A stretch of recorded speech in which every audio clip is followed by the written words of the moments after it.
Hello, আসসালামু আলাইকুম। ভূমি মন্ত্রণালয়ে সার্ভেয়ার পদে 238 জনের বিশাল নিয়োগ বিজ্ঞপ্তিটি আবারও পুনঃসংশোধিত প্রকাশিত হয়েছে 18 ডিসেম্বর 2024 তারিখে, যেখানে কিন্তু আবেদন শুরু হচ্ছে 24 ডিসেম্বর 2024 থেকে। আবেদন চলবে আগামী 23 জানুয়ারি 2025 পর্যন্ত। উক্ত সময়সীমার মধ্যে যারা আবেদন করেনি তারা আবেদন করার সুযোগ পাচ্ছেন।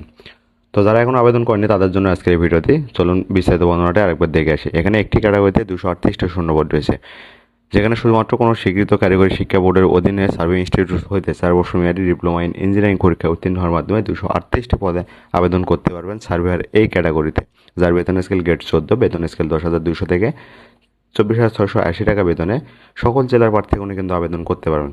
তবে 18 এপ্রিল 2024 তারিখে প্রকাশিত নিয়োগ বিজ্ঞপ্তিতে এবং 30 সেপ্টেম্বর 2024 তারিখে প্রকাশিত নিয়োগ বিজ্ঞপ্তিতে, এই বিজ্ঞপ্তিটি আরও 2বার প্রকাশিত হয়েছিল।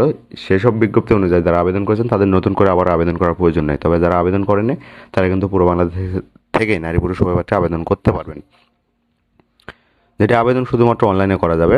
আবেদন পূর্ণ পরীক্ষায় অংশগ্রহণের ক্ষেত্রে যে সকল শর্তাবলী অবশ্যই অনুসরণ করতে হবে, তার মধ্যে বয়সসীমা 18 থেকে 30 বছর হতে হতে, তবে অন্যান্য ক্ষেত্রে বয়স 18 থেকে 32 বছর পর্যন্ত। এছাড়াও বলা আছে, সরকারি, আধা সরকারি বা স্বায়ত্তশাসিত প্রতিষ্ঠানে কর্মরত প্রার্থীদের অবশ্যই যথাযথ কর্তৃপক্ষের অনুমতি ক্রমে আবেদন করতে হবে। সকল চাকরিরত প্রার্থীদের মৌখিক পরীক্ষার সময় নিয়োগকারী কর্তৃপক্ষ কর্তৃক প্রদত্ত অনুমতিপত্রের মূল কপি জমা দিতে হবে।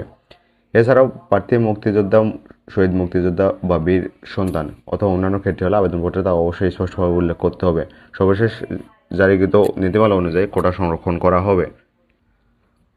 এক্ষেত্রে প্রার্থী নির্বাচনের ক্ষেত্রে কিন্তু আপনাদের লিখিত মৌখিক পরীক্ষা অনুষ্ঠিত হবে এবং লিখিত পরীক্ষা উত্তীর্ণ প্রার্থীগণ কেবল মৌখিক পরীক্ষার জন্য সুযোগ পাবেন। আবেদন শুরু হচ্ছে 24 ডিসেম্বর 2024 সকাল 10টা থেকে। আবেদন চলবে আগামী 23 জানুয়ারি 2025 বিকাল 5টা পর্যন্ত। উক্ত সময়সীমার মধ্যে অনলাইনে আবেদনপত্র দাখিল করা যাবে।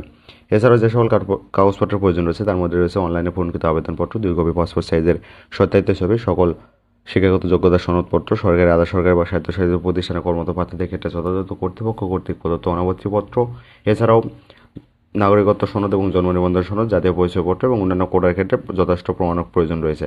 আবেদন করতে হলে অবশ্যই আপনাদের ভিজিট করতে হবে কিন্তু www.mainland.gov.bd অথবা mainland.teletalk.com.bd ওয়েবসাইটে গিয়ে আপনারা আবেদন সম্পন্ন করতে পারবেন কিন্তু। তো ধন্যবাদ সবাইকে সাথে থাকার জন্য।